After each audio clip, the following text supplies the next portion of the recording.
needed. So I got to have my sword at my side while I'm carrying what I need to rebuild. That's a certain kind of a mentality. Now notice, I'm not initiating force, but I'm ready for force if it comes.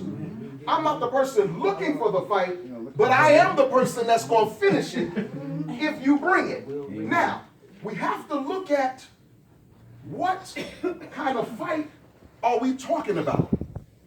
I'm rebuilding the temple, something that is sacred, something that is near to my heart and dear to my. The temple was everything for Israel. All of the transactions and things went on came inside the temple gates. The temple was the heartbeat of their civilization. So the temple was everything to them. So I'm not just out here fighting haphazardly. I'm fighting to protect what's sacred. Make sense? Yeah. So whatever my goal is, when the obstacle comes, I'm fighting to protect the goal, which means I got to pick and choose what battles I'm going to fight.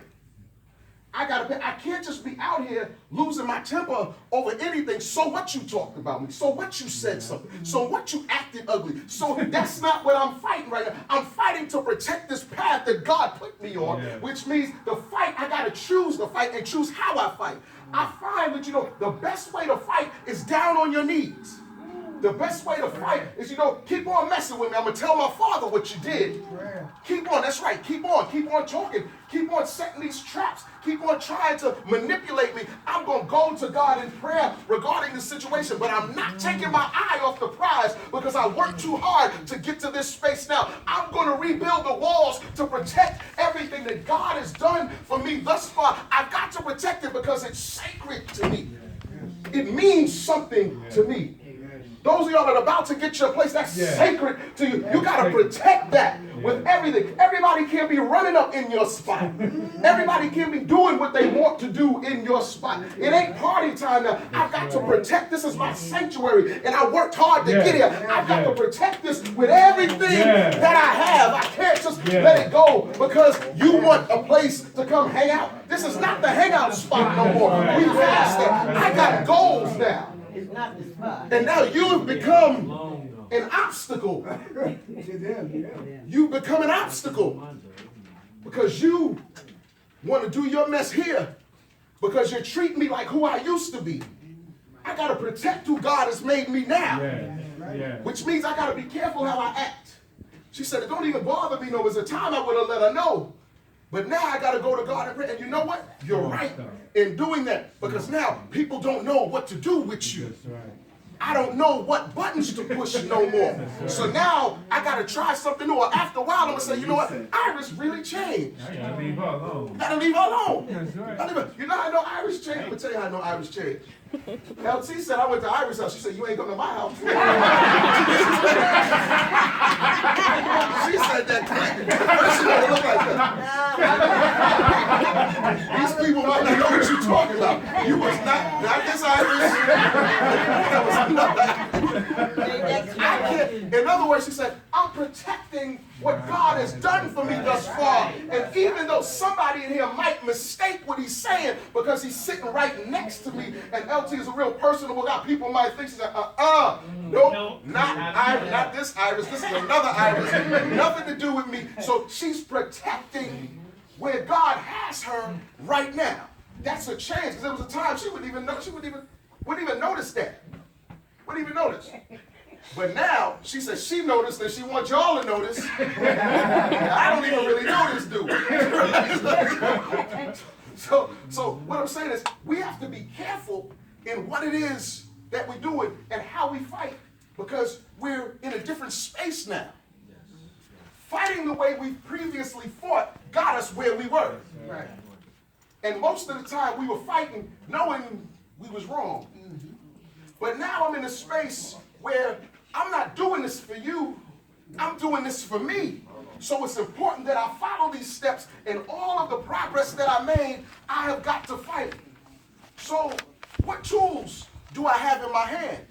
Everything we've been talking about for the last few weeks. Right. All of these things are tools that we need to be using. The dedication, the prayer, in order to achieve the peace of mind. We need faith. We need all of these things. These are the tools that we're working with in one hand. That's right. But in this hand, I got the Bible, I got the sword of the Spirit in this hand. I got prayer in this hand. I got access to the heavenlies in this hand while I'm working and working on me and shaping and creating this safe, sacred space over here. I'm praying, God, protect me during this time. God, guard my mind. Move every distraction. Bind those people who seem to be sick in my path to try to push my buttons. That's what's going on in this side. But on this side, I'm still working on me. When over here, I'm saying, God, you gave me the ability to call those things which be not as though they already were.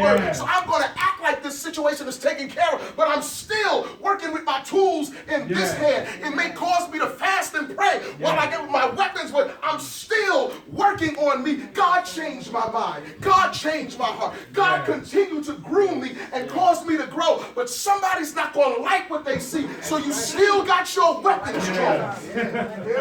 I'm still ready to fight, but I fight differently now. You fight different now because you know something that they don't know. You know that if I get down on my knees, God's going to answer me.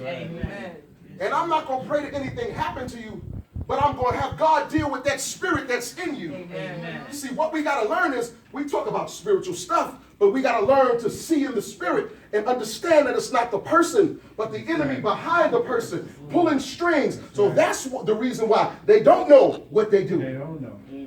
You know, there's people that don't like you that have no idea why they don't like you. Don't even know you. You ain't said more than hello to me and you drew a whole opinion and you don't like me. Good morning. I don't like that. Why? Good morning made you not. That's a spirit. There's something sick behind that. You can only fight that on your knees. That's it. You can only fight that in prayer. This is why we pray this. God, cover me in your blood. God, protect me. Holy Spirit, surround me, because there are things going on in the spirituals that I might not be able to see with the naked eye. Amen. Yeah. Why are you messing with me now? Right. Now. You wasn't messing with me when I would have cut you. Now you're messing with me. You wasn't bothering me. And you know that I would have. Like, this is what I like. You know that I'm trying to tell you. Why are you pushing my buttons? It's a spirit. You've got to fight that on your knees. Use the weapons that you get. Use the tools. See, a lot of people, not just the people in that first story read, a lot of people talk and don't do nothing. Let me tell you something. We might put this stuff in a different way every week, but it's pretty much the same weapons, same tools. Pretty much the same. You know what? I didn't realize how hot this heater was till I until I got this, because I thought it didn't work. Ooh, that could have burnt me there. When you take this stuff, and it is a process, but if you start to utilize it, if you actually put it in motion, if you actually take it and use it, it's one thing to say, to be humble. It's another thing to actually put it into action. It's practice. Because I ain't humble the first time you do something or say something to me. It takes a while. I got to put these things into motion. And you understand that they're tools and it's a process. And it takes work in order for me to get from one space to another. When I realize that, I really grasp that, and I start applying these things to my life, you can't help but notice that you're growing. You can't help but notice, because you know when you would have done something. You know, yesterday, I would have told you about yourself. Today, and after a while, that thing even still feels like a struggle, but then it comes to a point, it becomes second nature. Right. After a while, you start to see. You went from wanting to cut you to say, "Oh, you poor thing." Right. You poor thing. You don't even. You almost be like, "Come here, baby. It's all right." You go from that's growth. That's growth. That's when you start to apply this. But then, the higher you go, the stronger the attack is going to come. It's going to come from somewhere different. You got to be open and see that. Zerubbabel, now he's getting attacked from governors. These other people got just as much power and backing as you. And he's standing out here, calling you names, telling you people are lower than dogs. This is what he's saying in the text, trying to push their buttons to get him to jump. Because then I can say they did this, and then I can tell you open yourself up. And that's what's going on with us. Somebody's trying to put your buttons to get you to step off the path for a second. Because in the spirit, they know if you step off the path, you step from under God's covering. And now I can get you to do things that you wouldn't have done had you kept your right mind. You understand what I'm saying? Yeah. Get somebody, it's just like what Muhammad Ali did to George Foreman. Oh, yeah. Got into his head. That fight was over before they stepped into the ring. Fight was done. Because he made, George thought, this dude is crazy. Right. You know, then you got the whole country behind, he was already whipped. Or that's what I'm saying. Already had Foreman. All right. That's what the enemy tries to do. I want to get in your head and get you to beat you. I'm going to get you to let down your guard, step outside. Once you've done that, you've already lost. Eve lost when she decided to have a conversation with the serpent to begin with, because you cannot match wits. Instead of just saying, God said not to eat it, once she engaged in conversation with him, she was already done.